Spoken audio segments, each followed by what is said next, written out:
This episode is brought to you by Active Digital, connecting digital transformation to customer experience. Learn more at activedigital.com.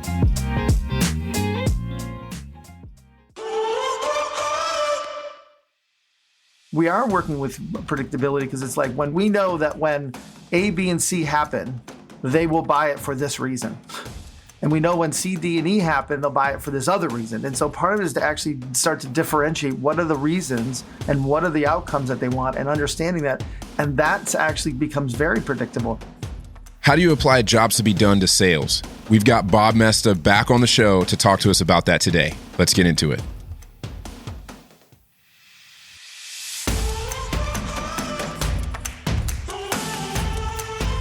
Do you want to decommoditize your products and services? Do you want to become a destination brand, increase your revenue, and have more control over your pricing? You're in the right place. Each week, we'll talk about how to create great customer experiences and how to orient your company to enable them. We're your hosts, Devin and David, and this is the Experience Leader Podcast.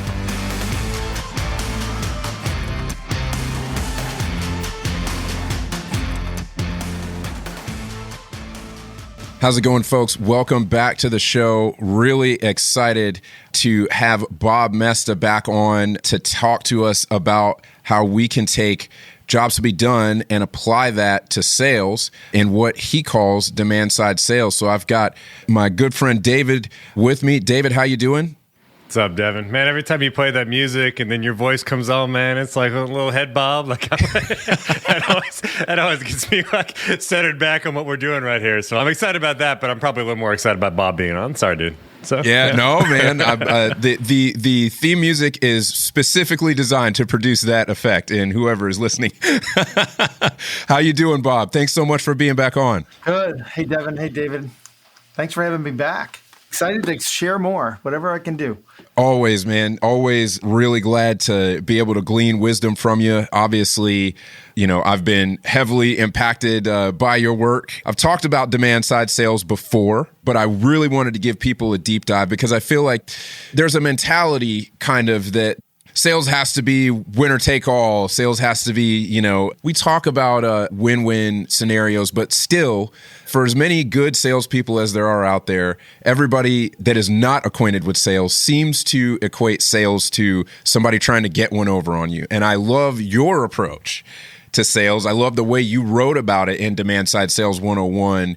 And I wanted to be able to bring you back on to let's have a conversation about applying jobs to be done to the sales process, which is something that I'm sure a lot of people really haven't thought about, but you do a great job of thinking about that. And I don't know if a lot of people know that you have a background in sales. Well, yeah. So my background actually starts as an engineer, and I've always wanted to build things, but I learned very quickly that if I couldn't sell my ideas to somebody, or I couldn't figure out how to help them see what I was trying to do, the fact of the progress I could help them make, the fact is like it didn't work. And so part of this is I had to learn how to sell, if you will, very, very early, because at some point in time, you have to find fit, right? I think at the same time, the fact is that I've done 7 startups, and in the startups, the hardest part of any of the startups I've ever done is sales.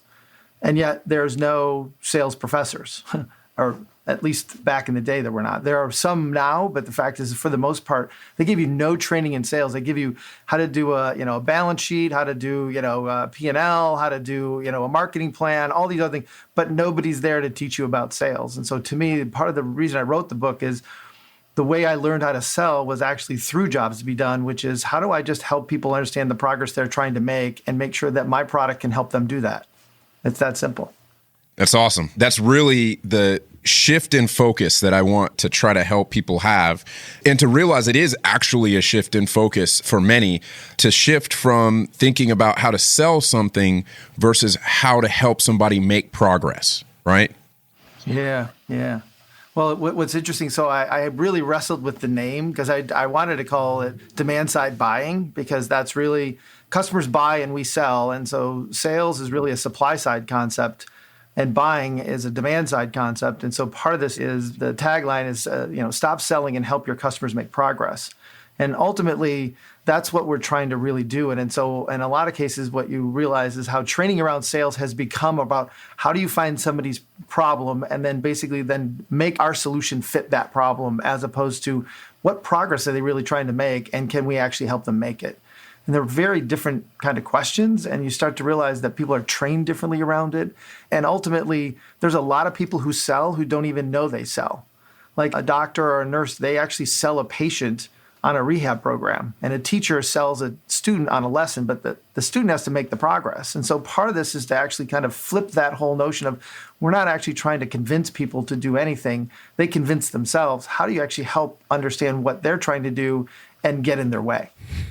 That is amazing. You said something really, really great there is you're really trying to help them convince themselves, right? And it's a huge difference there. You also talk about not trying to just convince them that your solution is the best, regardless of whatever they said to you before that. Regardless of whatever you uncovered the problem to be, you've kind of already started, even before you ask the question, with, my solution is the solution, exactly right, regardless of whatever they say. Well, and I think that, good salespeople, like the interesting part is when you ask people about, tell me about the best sales experience you've ever had and the worst sales experience you ever had. And when you actually pull that apart, when you talk to the people about their best salesperson, they never call them a salesperson. It's almost like they were a concierge, or they helped me figure out what I wanted. And you start to realize, and you say, well, so they were a good salesperson. Oh, no, they're not a salesperson. Because it has such a derogatory nature to it that they pull away from it. And then when they have a horrible sales experience, all they talk about is how crappy the salesperson was. Right? They didn't know the product. They didn't listen to me. They do start to realize, okay, it's by its very nature, it has a negative connotation. And so to me, it was really about how do we actually flip this lens? And what's interesting is the Kellogg School at Northwestern, they have the Sales Institute, and they picked this up as the foundational book for the whole program for them. And the whole notion is that, again, most of the time sales is taught about as techniques and product and psychology, but the foundation is really about how do people buy? And that what most people don't do is they don't actually design the sales process to help people buy. They design the sales process to make it more predictable for finance. So I always think that the sales process, when you really look at it and you dive deep into it, it's not actually usually run by sales, it's run by marketing and finance. And the way I came to that conclusion was, when can you actually offer a discount? Only at the end of the quarter, because finance has screwed up the prediction and that we're actually, or somehow there's something that happened and they don't want to explain the difference. So they're willing to give a 20% discount before the end of the quarter so they don't have to go explain to the investors why they didn't make their numbers. And I'm like, okay, this is just bad behavior. I could have sold it for full price 3 days after the end of the quarter, but that's not how they think. That's so true. Yeah. Man, I know. What's so funny about that is how quickly, you mentioned having done a bunch of startups, and how quickly teams, even small teams that don't even have some of the big co problems of we've got shareholders and stuff, how quickly we sort of still regress to the mean around. Devin called out earlier where, it's like you're having a conversation. You just started the company. You clearly understand the problem set. You clearly understand the progress that's trying to be made. And still, it's almost like there's a switch in any human that thinks they're in sales to immediately regress to but I just told my boss that we would sell 4 of these, so I'm going to go ahead and push. I'm going to go ahead and say, these next 10 words that come out of my mouth, I'm still going to go ahead and say those. It doesn't matter that I know. So it's funny how quickly we regress to that, right? We do need to actually have some predictability, but the fact is that if you start to look at where the power is and where you basically how you make decisions and how quickly we just switch salespeople out. We think salespeople are all about the people who understand who's got the most connections and who can actually, kind of make the most calls. And ultimately there's a lot of that. But the thing is the best salespeople know how to respect people and understand that no doesn't mean no for now or no forever. It means no for now, that they don't have the right context wrapped around them to actually value what we do. And so part of this is to realize at some point the pushing actually is how we end up getting distorted. We distort the product, and that's how we end up getting bad clients. And we end up getting clients who, I always say, the bottom 20% of our clients actually cost us probably the 80% of our costs, because we shouldn't have sold them, and we end up having to bend the business to fit those bottom 20%. Man, Right? that is amazing. Do you agree, or like is that not true? Listen, I couldn't agree more. I think that the trick, and you know this, like the trick is always in, and you said it, having individuals that have the framework, either internally, externally, or otherwise, right? The framework to be able to identify that, hey, this is not the right fit for us, or it's not the right fit for them. Like we are not the right fit for them, and being willing to back up for a second. And, it doesn't mean no forever, like you said, but to pause for a second and say, hey, listen, this is not go time with these folks right now. There needs to be a pause. But this is the thing is that, again, I'm just going to give you a little subtle difference. One, the usual thing you say, well, I'll call you back in a month just to check in to see if if there's anything that's changed. And what I usually say, and what I teach the people that I'm teaching this to, is tell them the 3 things that have to happen to them if you actually have another project fail. And the fact is, and you realize that it's about communication, you should probably give me a call. And so you tell them kind of what's missing from their context to value you. And guess what? They remember it and they call you back. And so even though you might call them back, the fact is by telling them what has to happen to them, when it happens, they remember. And so part of this is by understanding that context and the outcome and being able to wrap that into, you know what, you should call me back when these things happen. It works every time. And so they're actually willing to take our call when that has happened. But at the same time, the fact is when it does happen, they're willing to call us. That's the difference.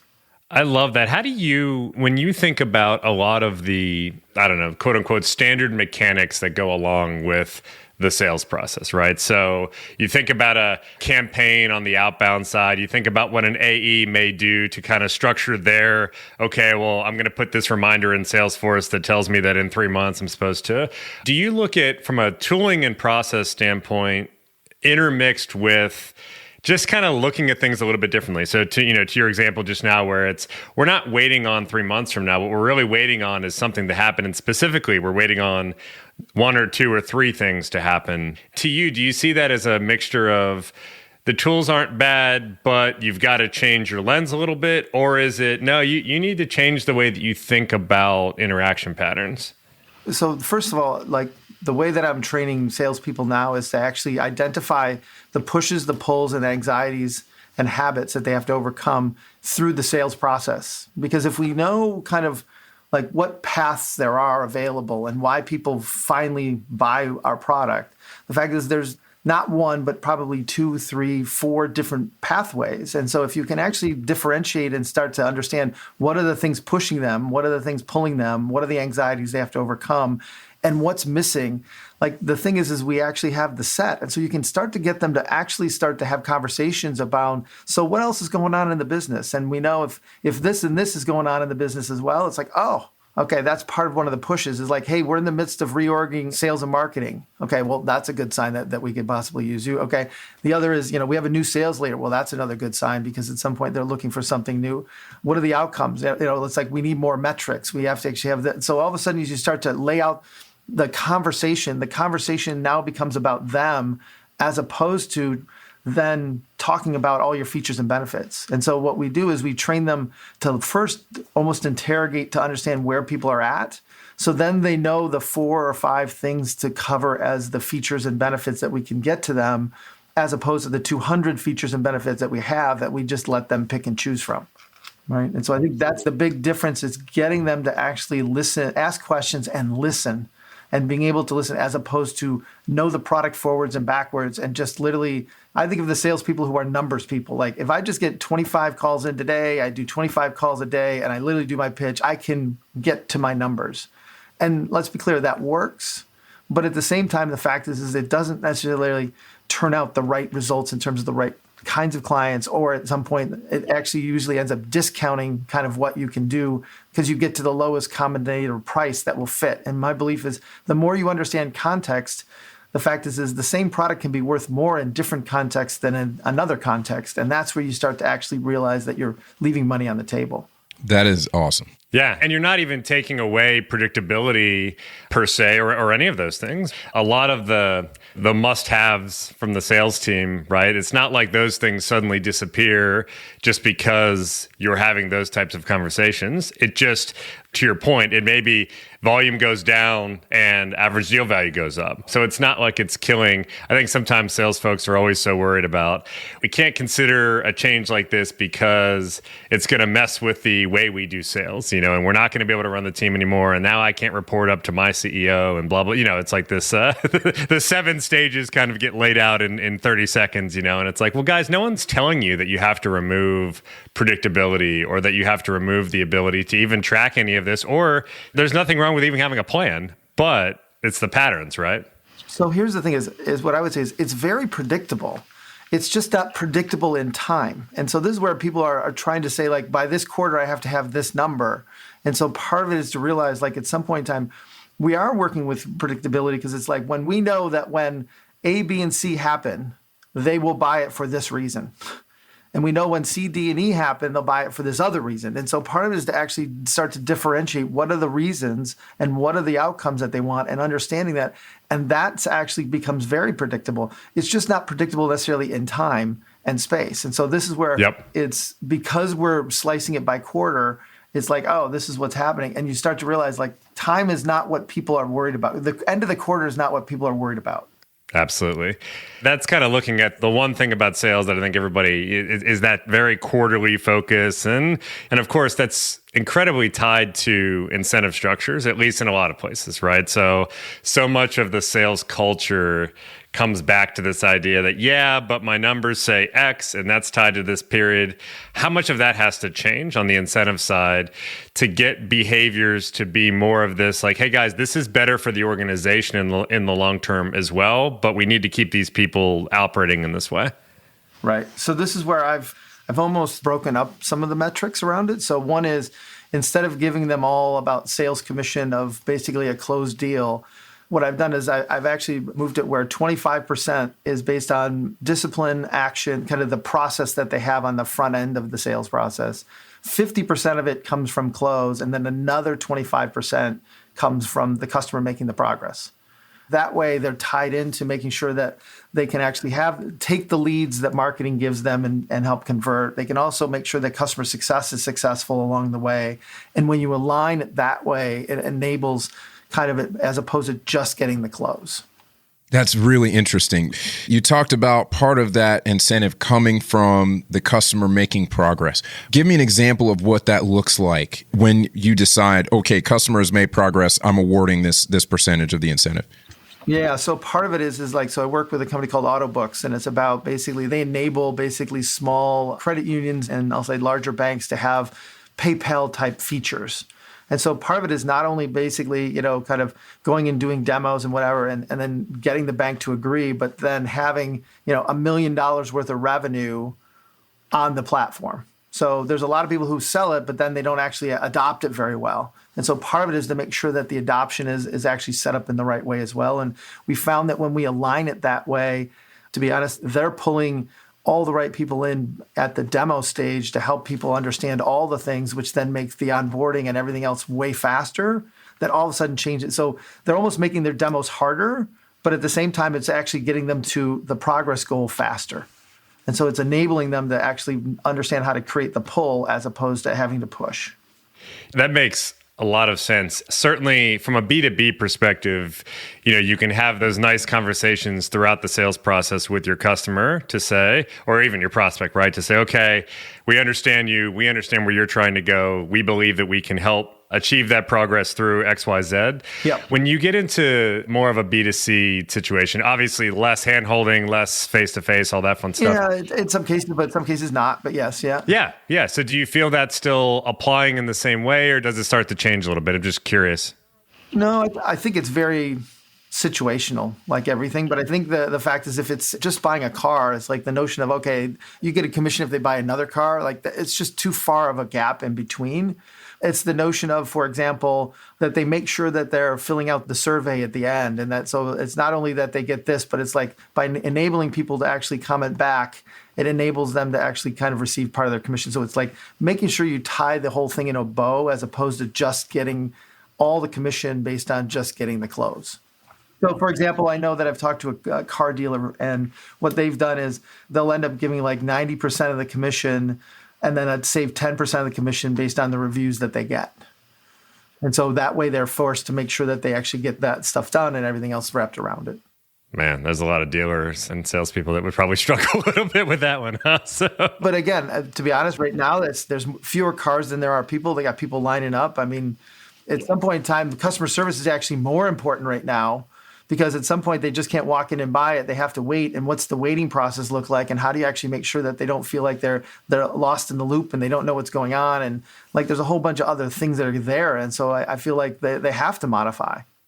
Oh, I couldn't agree more. I think it's fantastic. Even personally, I laugh about what I'm going through right now and thinking like, all right, so I know where that score would fall, you know? Right. That's good stuff. And it definitely, I agree. There's definitely that situational element of, in some cases, because there's an implementation, onboarding, rollout type period, there's all kinds of good stuff that you can apply from a progress perspective. And other times, yeah, it's a little chunkier and it's a little more of like, well, how do we still ensure that engagement occurs? So that makes sense. Right. Well, and if you think about it, what we're trying to do is that we think of a sale as like a moment in time. And what we're trying to say is like, no, there's a lot of things that go into getting to that moment in time. So how do we actually understand kind of the way, how do they get there? And then once they buy, like, how do we make sure that this other part is there? So how do we actually see sales as this bigger piece, not this really thin piece? Yeah. Right. And that's why it's about the progress they're trying to make as opposed to the number of sales we made. One of the things that Devin and I talk a lot about, particularly because we'll get kind of pulled into the more technical side as well, right? Which is systems, data, but it's the same exact problem set, right? Which is there isn't this like, oh, well, sales uses this and that matters, but then marketing uses this and clients. It's like, well, it's the same customer. That piece of data doesn't change just because a different group works with it. And it's the same thing, right? It's how do you get those teams to treat it not as three distinct phases that have these like hard handoffs, but more of a customer could care less whether it's, marketing or sales, client success, the product team gets engaged. It's a logo, right? Well, and that's where I think the way that we've divided it up is it's almost like, I'll say supply side gone right. Like marketing's job is to generate leads. The more leads, the better. And then sales will go like, I got a lot of leads, but they're garbage. And so all of a sudden you get people pointing fingers at each other. And it's like, but once you actually motivate everybody to be aligned to helping people make progress, you realize that, like, so when I built houses, we were getting about 1,000 leads a month. And to be honest, they were garbage. And I still got like 20 sales. And what I said is like, I want to change the process so I get 100 leads. And they're like, no, you don't want to do that. We want to get 2,000 leads. I'm like, no, I don't have the people to actually follow up on these leads. So I want to actually get better leads. And we went from 1,000 leads to like 200 leads. And then we went from 20 closes to 80 closes. And so it's this notion of how do we actually align everybody? Because like, even though you're generating more leads, it just creates more busy work for my salespeople. And so how do we actually understand how to actually let the marketing process generate almost have the speed bump that actually lets us know that they're ready? There's things you can do to align everybody. And again, it's how do we get the salespeople not to sell something that the onboarding or the customer success people don't go like, oh my God, what did you sell, right? Like, how do we get them aligned? Because I'll say this, that there's more friction between marketing, sales, and customer success than there is in competition. They're more worried about each other than they are worried about competition. And so ultimately, how do we align the three of them to literally go like we together as a team, offense, defense, and special teams, how do we actually figure out how to actually learn how to compete against others as opposed to spend all this energy and friction between ourselves? Oh man, I have lived that. I have lived that. I felt that in my soul when you said that. Right? And it's one of those things where you like, well, we need to have a sit-down meeting between marketing and sales because there's friction between. It's like, oh my gosh, like how I appreciate it's there, but at some point part of it is that's management's problem because they've misaligned everybody and they've put the wrong metrics in place, right? Clay and I would always talk about the fact is like, what we usually measure what's easy, but not what's meaningful.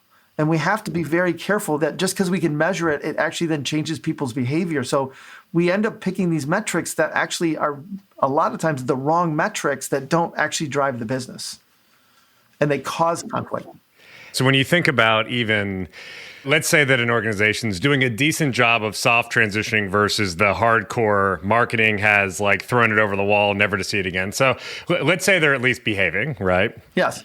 But to your point, it's so much easier to attach to all the usual quantitative metrics, right? It's easy to attach to leads and conversion rates and MQLs that then turn into. Have you found that even in a transition from, say, marketing to outbound, or from outbound to AEs to client care, all these kind of, even in a good situation, soft transitions, have you found that there are less quantitative, or at least different metrics that can be used that allow them to communicate in a way that would actually allow the receiving group to push back a little bit and say, hey, like, this is not up to par.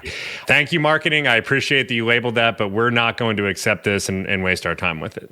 Yeah, so this is where the thing we talk about is anomalies.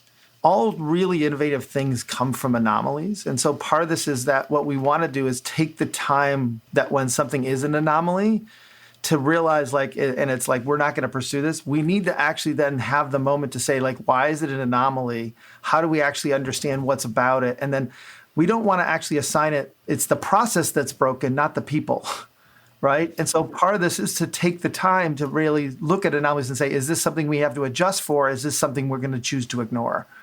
And if we're going to choose to ignore it, how do we provide the feedback to the system before to actually enable it so it doesn't do that, as opposed to just say, hey, stop doing that? Because they have a system that they have in place. And so part of it is when we get that, we do a debrief around kind of what are the things that really worked, what are the things that didn't really work, where are the anomalies that we have to make decisions about, and how do we actually modify the processes to improve the flow as opposed to make the transitions. I want it to be that there are no transitions. It's just a flow through the system. Yeah. Right? Again, I'm an engineer, and this is, I would tell you, in a million years, I never thought I'd ever write a book on sales. But when you bring a process orientation with the notion of jobs, the empathetic view of jobs to it, it makes sales almost like I like to do sales because now I get to help people, as opposed to, oh my God, I got to meet my quota. Yes, absolutely. And you talk about that in the book. I instantly connected with it because it was how I did sales. I thought, okay, I used to sell computers. Before I got into the design world, I sold computers. My whole thing was, I've got a lot of times a mom, a dad, coming in, buying a computer for their family. We're talking early 2000s here, where people have computers, but it's starting to get to the point where everybody knows they have to have a computer in their house. So you've got people coming in where this is a big step for their family, right? And they're trusting me to tell them what they really need, not try to just sell them something. But they don't really know what they need. And so they don't have the language. All they know is they don't have this thing. And it's like, well, and you start out with, well, how much RAM do you need? And how much hard drive do you need? And you start, and they're like, I don't even know what those words mean. So this is the difference between what I call supply side language and demand side language, right? And that 90% of the people who are traditional salespeople, they are taught the supply side language, and their job is to educate the consumer about what they want, as opposed to understand what the customer wants and connect the outcome that they want with whatever feature they have.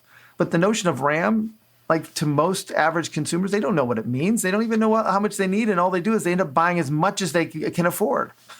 That's exactly right. And, my approach was, okay, I'm a computer nerd. I sold computers because I love computers. I was a computer nerd. I built computers as a hobby. That's how I got my first job, all that stuff. So selling computers made sense, right? And I knew that they didn't know that stuff. And so I'm talking to them about, well, what do you want to do with it? What do you want to do with the computer? And we get through the sets of questions to understand, how is this supposed to fit into your life? And then I say, hey, you don't need to go buy the $3,000 Sony Vaio system on the end cap, okay? You don't need that. You just go buy you this little HP, get this printer, you're going to be fine. Your wife is going to be super mad at you that you bought the $3,000 computer that you guys will never, ever use up to its potential. And I saw great results from that. I would get thank yous from families.